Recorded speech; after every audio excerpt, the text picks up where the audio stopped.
my day, Weed.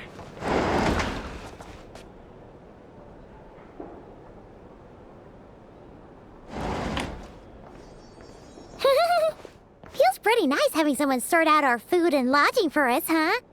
But is this really the flagship's best room?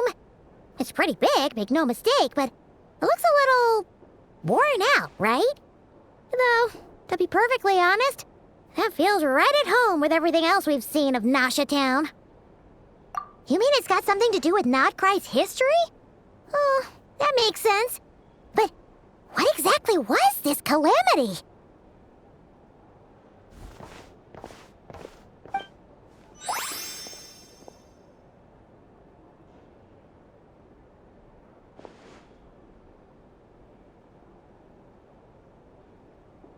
Oh, should we try the berries and fried meat too? Paimon's getting hungrier and hungrier every time someone mentions it. Oh, sorry about that. Paimon wasn't watching where she was going. Please, there's no need to apologize. If anything, I'm the one who should be sorry. Clearly, I shouldn't have gotten lost in my thoughts in the middle of a hallway. Wait a sec. Are you staying in the room next to ours? Ah, quite the perceptive one, I see. First things first, allow me to introduce myself. My name is Kirill Chudamirovich Flins, but please, just call me Flins. Whoa, that's an impressively long name for sure. Ah, is that so? Names like mine ought to have been fairly common in Snezhnaya, at least in the past. Would I be correct then to assume that the two of you are travelers in this land? Yep, you sure would be. Paimon is Paimon, and this is the Traveler. We've been to a bunch of nations already, but we only just arrived in Nod-Krai today. What a rare honor it is to meet such worldly travelers. Are you here for travel too? If only I had the time to spare. No, I'm just staying the night. Oh, so you're here for business? That's certainly one way to put it. I'm a Ratnik of Nod-Krai, normally stationed near the burial grounds to the north. My sole cause for being here today was to repair this lantern of mine.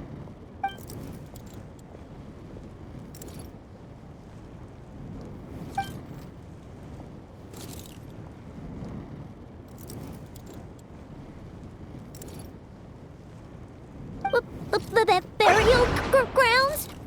Your surprise is entirely understandable. Most people cannot even begin to fathom the idea of a life surrounded by tombstones and decay. But if you've heard of the calamitous abomination that is the Wild Hunt, you'll know that in their wake they bring a host of souls tainted by abyssal filth. That then is why we are stationed by the burial grounds, to hold the line where it is most vulnerable. Oh, so it's all about fighting against the abyss. Oh, sounds like a tough job. I thank you for your concern. But in truth, I've long since grown used to it. In fact, I like to think it rather suits me. If anything, I'd say I prefer the peace and quiet of a graveyard to the hustle and bustle of urban life. Paimon sort of gets it now. But even so, she is still pretty sure she could never get used to living in a graveyard herself. For one thing, she'd be too scared to fall asleep at night. Oh, I assure you, there's no need to worry on that account. The kind of ghosts you find in cemeteries aren't too big on talking. But even when they do, they're usually far more discreet than the living. Well, would you look at that? Who'd have thought we'd end up chatting this long? Must have a lot in common, huh? Forgive me, but I must excuse myself, for the time of my appointment draws near. And in terms I'm sure you'll understand, a lanternless Ratnik is like a mapless traveler. A serious conundrum indeed. Oh, sure. In that case, you go right ahead. We won't keep you any longer. Not at all. Should the opportunity present itself, I'd gladly continue our conversation another time. You're always welcome to come visit my grave. The grave I stand watch over. Your visit would bring much-needed light to that place of final rest. Right. Well, if we get the chance. Then allow me to wish you a traditional Ratnik's farewell. See you by the graveside. Ugh. Jeez. What a weirdo. Not to badmouth him at all. In fact, he seemed pretty cultured, but at the same time, kinda spooky? Must be all that time he spent around graveyards. His lantern?